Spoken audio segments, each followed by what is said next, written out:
Okay. Error. Firstly, before going into the exception topic, we have to know about what is an error. So as you all did some programs in, okay, I was repeating it. So as you all know that while doing any other programming language, you will get the errors. Errors are nothing but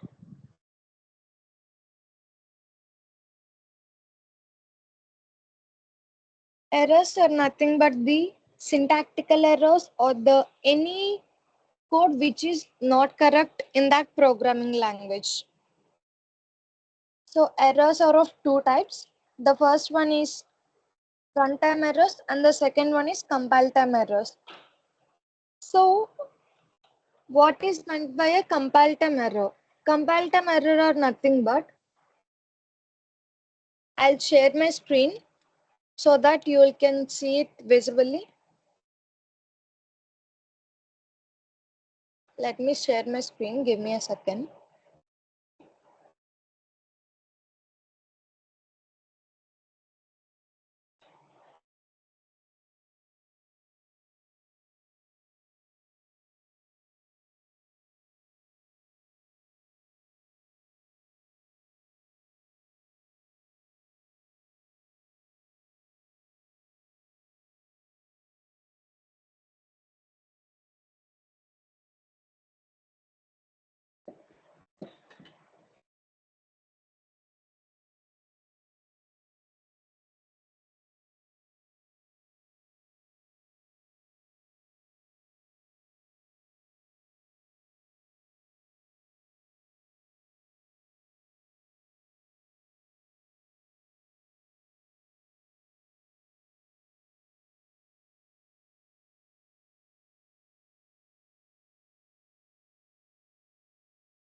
So give me a second. I was checking my Wi-Fi connection. It was not so appropriate. So I'm sorry for it. Just give me a second.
Is it clear?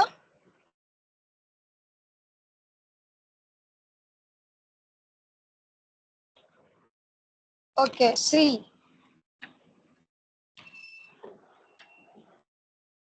Errors are nothing but the actions which are incorrect or the mistakes we have done in the program or code. For example, as we discussed in errors, there are two types. One is compile time and the second one is runtime. Compile time errors are nothing but the errors which we have done some mistakes in the code, and that can be find out in the compile time. And the runtime errors are nothing but the errors which we cannot find in the compile time. See, in this program, as in The last class we have discussed about arithmetic exception. Take any program, miss some syntactical errors. Here I was removing semicolon. So when I run this program, I'll get an error. And that error is nothing but compile time error. See here. Syntax error, insert semicolon to complete local variable declaration statement. These type of syntactical errors or the errors which we do in the programs or while writing the programs, those are the compile time errors. And the runtime errors are nothing but the errors which we cannot be find out in the compile time. So let me copy this code and show you the runtime error.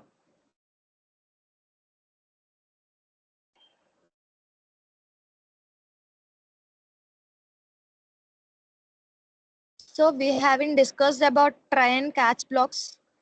So I was removing the try and catch block.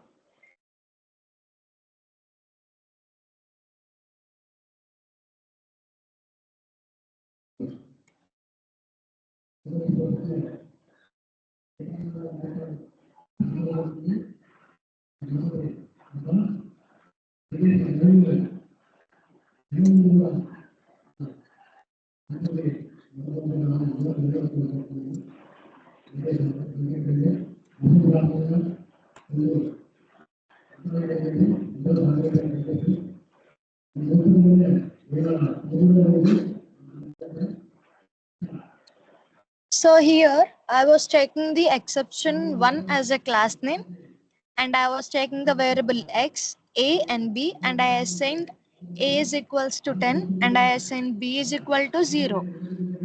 As I already declared the variable x, now I was using the variable x is equals to 10 divided by 0. As of we know that we cannot divide a number by 0. But while we execute the program, there would be no errors in the compile time as all the syntactical errors were not there. There were no syntactical errors here. If you see, everything was declared in a proper way. But while executing it, we cannot get the output because cannot be a number cannot be divided by 0. So let me run this program.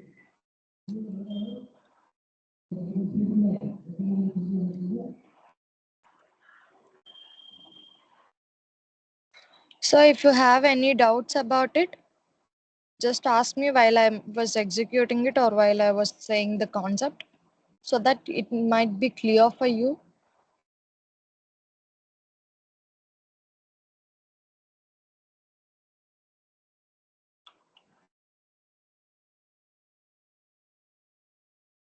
See in the terminal, as you see, exception in thread main, java.lang.arithmetic exception. What is that exception is saying?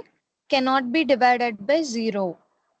Divide by 0. We cannot divide a number by 0. So that we have an exception, which is nothing but an error, a runtime error. So to handle these type of exception, while we are writing this program, we already know that we cannot divide a number by 0. So to handle those type of errors, those runtime errors, we have this exception handling concept. In exception handling, we mainly use 5 keywords. Those are try, catch, throw, throws, and finally. Try block is nothing but if you see this program, take this program as an example. Here, while we are printing X value, then we get the error. And also while we are assigning A by B, which is nothing but 10 by 0 is equals to X, only in those two statements, we are getting an error. So the statements which contains error or which produce error should be in the try block section and the catch block section. So after getting an error or after producing an error, that error should be thrown somewhere. So here throw keyword implicitly called by itself and throw the error or the exception into the catch block section, which means whenever the try block statements are executed, let me show you the program. Here, whenever we try to execute the program, while we are executing these try block statements, x is equals to a by b and we are printing x, then only the error is producing. So whenever the error is produced, throw keyword implicitly, that means automatically throw this error which is produced by try block statements into the catch block. And this catch block is mainly used to handle the exception. That means when an error or exception, call it as an exception is produced, then the catch block statements will be executed, and the catch block statements are only responsible for handling the errors. And throws keyword is used whenever we know that error will definitely produce. That means there is a in try block statements there is any possibility or there might be a chance that we get an error or we doesn't get an error. But when we are using a throws keyword, it it beforehand knows that we are getting an error and it alerts the throws. Throws alerts the throw to throw the exception into the catch block section. And finally is used whenever, irrespective of these errors which are produced in the try block statements, the finally block will automatically execute the statements which it contains in it. Is it clear? Is it clear? All the 5 keywords. Is it clear?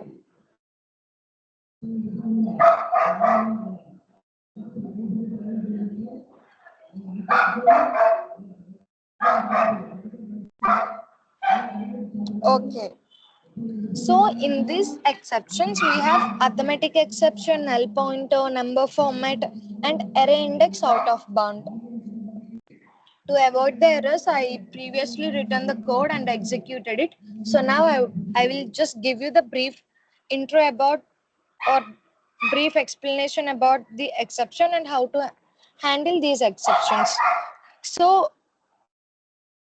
we have done arithmetic exception in the last class, but I was repeating it. So please pay some more attention. Here I was taking the exception as a class. As you know, up to try block, and here I was using the try block to insert the statements which produce errors. So these are the two statements which produce the error while executing it. So I kept these two statements in the try block section. And whenever an error is produced, and remember one thing, only when the error is produced, then only the catch block will took over the control and handle the exception. Unless the error is doesn't produce in the try block statement, it won't, the catch block statements won't be executed. So whenever these try block statement produce an error, throw implicitly called an exception and throws it into the, don't confuse between throws and throw. Here it throw the exception into the catch block statements. Here the exception we are getting is arithmetic exception. That means we cannot divide a number by 0. And in the system.out.print, in the print statement, we are writing some statements which we want to understand or which will be understood by the users. Let me run this program. So in this, if you see, we already know that it is an arithmetic exception. So the exception won't be raised here when you execute it. Only, as I said, when a exception is raised, the catch block statements will be executed because it handles the exception. So what is there in the catch block section cannot be divided by 0. That is what we get in the terminal. Is it clear? Is it clear about arithmetic exception? Okay.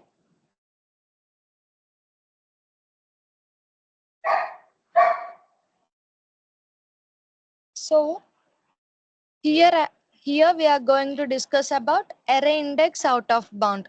So when we are taking any array with an index number, for example, I was taking an array which is a size of 5, but I want to print the array array size at 10. It won't be possible because I was only taking the size of 5. How could I print the 10 size of 10? So whenever a mistake or an exception is raised in such a way, then it should call some exception. That exception is meant by array index out of bounds. Here I was taking the error as a class. As you know all what is meant by public. Public is an access specifier which allows the users to access the class or the elements, data members or the member functions of a one particular class into any other classes. So I was using a public class and the class name is error, and in the try block statements I was taking a name array which is of a data type int, and I was declaring the array size here new int 5.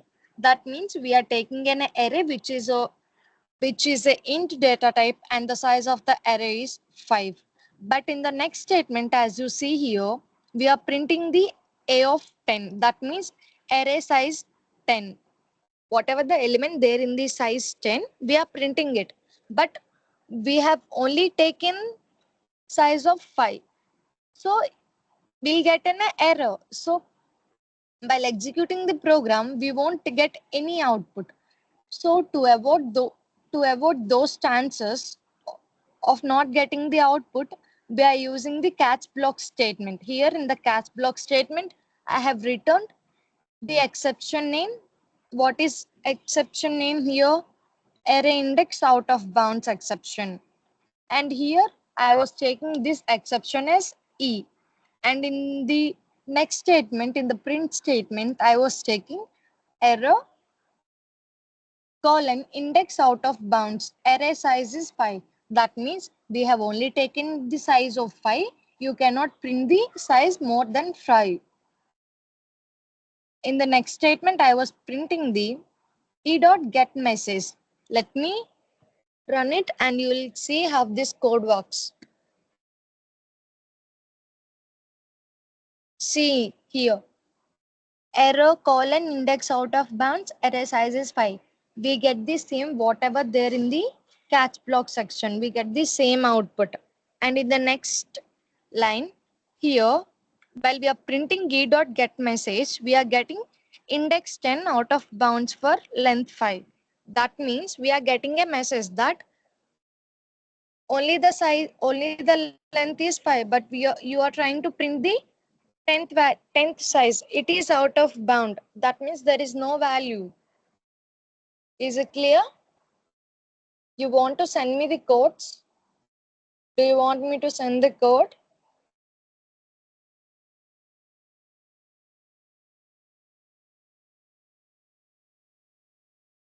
Respond. Do you want me to send the code? Okay, okay.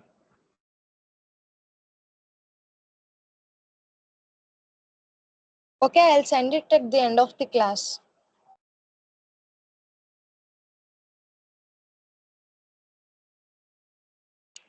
So this is another type of exception, which is a number format exception. It is nothing but we have to print a number which is not a number. So whenever we try to print, for example, I was taking a string, or I was taking a boolean values, or I was taking a double float values, but I was printing an integer value, we cannot print it, right? If I take a float or a double values which consist of a decimal values, I might can print it as an integer number by avoiding the decimal points. But whenever I try to take some strings or a boolean values, I cannot convert those values into a integer values. As you have a doubt, like we can convert it into a binary language, but here that will be automatically converted by the computer. We are not converting here. But while we are trying to print that number number which is in the which we take a string, it won't be possible. So then we get a number format exception. That means which is not a number format. You have taken something else, but you are trying to print a number. It is not a number format. So we are getting number format exception. As in the earlier program, I have taken the public class, and here I was taking the class name as error1. And in the try block section, I have taken a string and I name a variable a, and I was assigning the variable a string value which is hello. And in the next statement, I was taking the n as in a variable number, variable name, and I was taking the data type of int. And here, observe it, int dot pass int. That means integer dot parse int. I was converting the string into a integer. Here, the string is stored in the variable a, so I was taking a, integer dot pass int of a.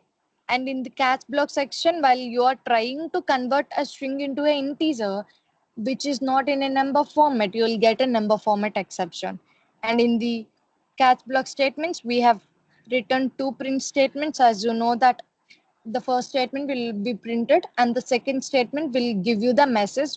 That means hello is not a string number. Let me run the program. See here.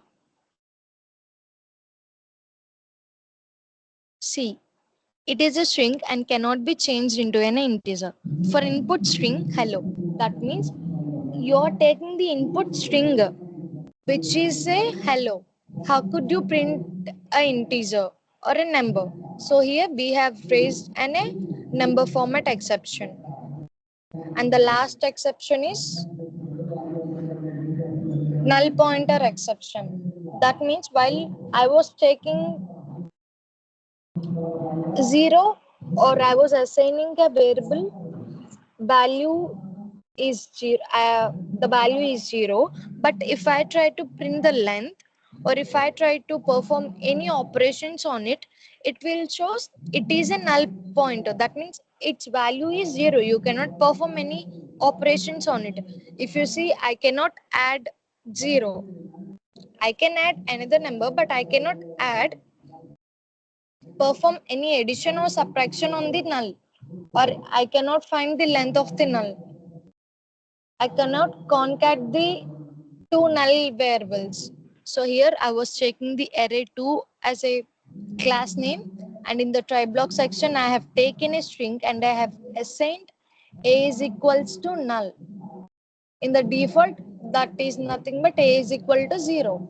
And in the next statement, I have print a dot length. That means I was printing the length of this null. And in the catch block, so while this try block produce an error, the catch block statements will be executed. And here the exception raised is null pointer. And in the first print statement, we are printing the same. And in the second statement, we are printing the message. Let me run this. See here. Error cannot find the length of null, cannot invoke string dot length because a is null. We cannot find it, right? As the value is 0, we cannot find the length. Is it clear? All four exceptions. There were many exceptions, but we have discussed only four exceptions, which are mainly used exceptions or which are mainly seen exceptions. Okay. Okay, you can ask me any doubts.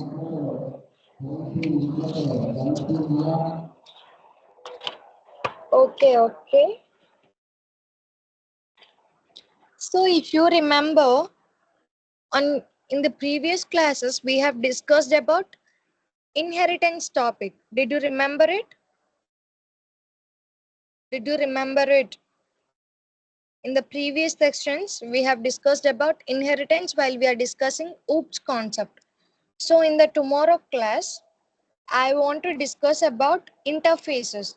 As we discussed in the in, in inheritance concept, that we cannot perform multiple inheritance in the Java, but we can achieve the multiple inheritance by using interfaces.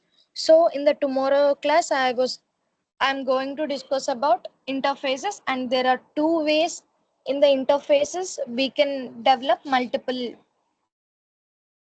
inheritance. Okay, if possible, go through the topic so that while I was explaining it, it might be so clear for you. If possible, go through it, or else I will explain it tomorrow. Okay, I'll stop sharing my screen.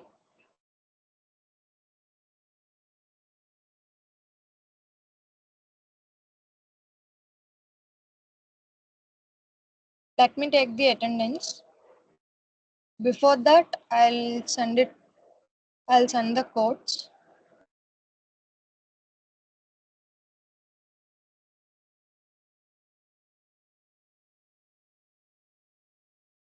Firstly, I'll send the codes.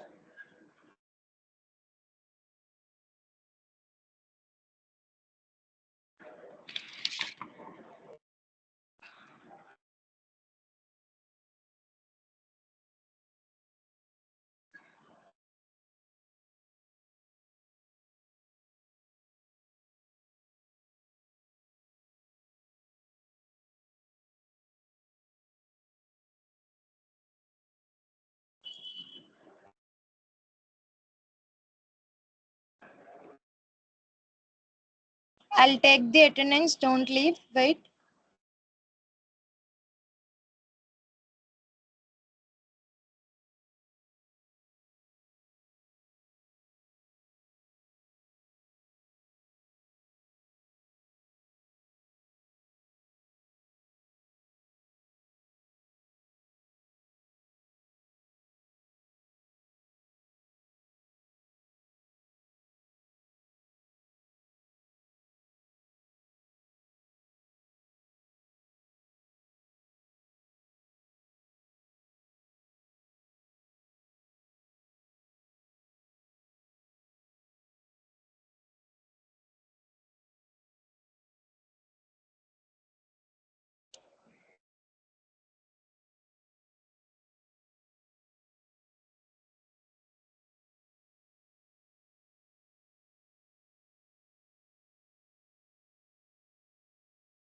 I send it in a Java batch one group. So go through it.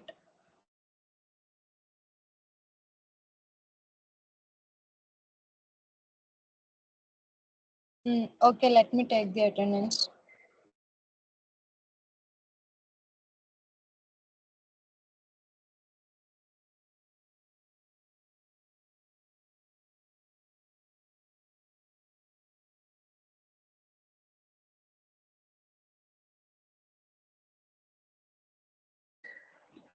Okay, I had a doubt. You want me to take the classes for so long, or this much of minimum time is enough?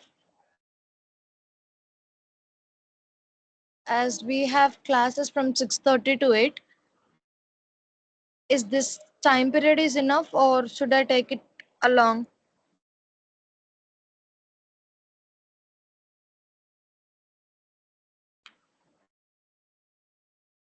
Yes, yes, I do feel the same thing.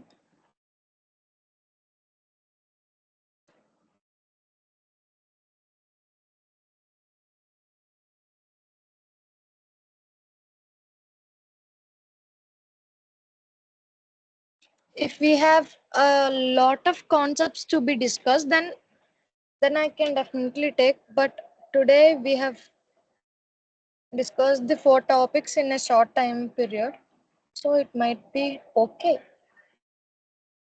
So keep your names in the chat section. I'll take the attendance.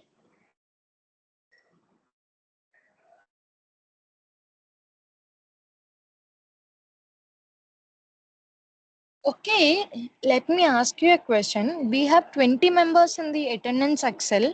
But only 5 or 6 members are attending the class. Why? Varshita, I have seen you today only.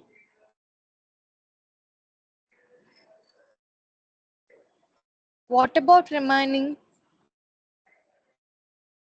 We have 20 members in the class, but only at least 50% of the students should attend, but only we are getting 5 or 6 members.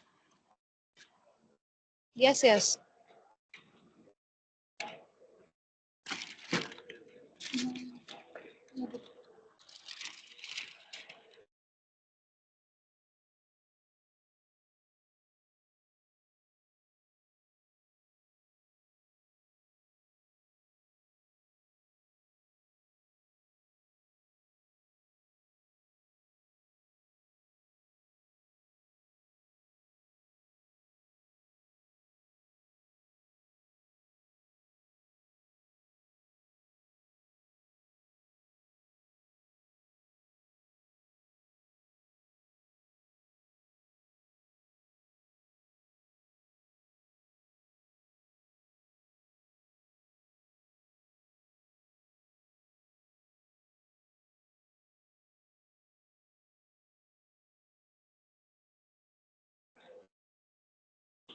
Uma Maheshwari, are you there in the class? Uma Maheshwari.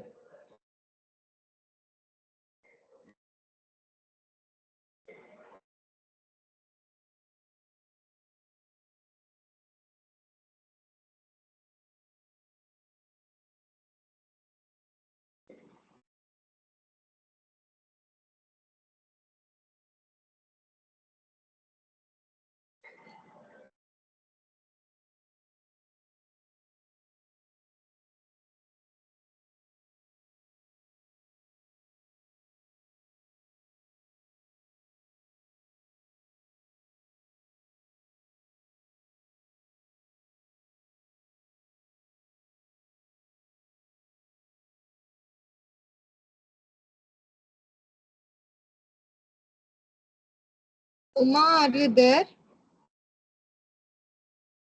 No. Okay, you may leave now. Everybody, you may leave now so that I leave the class.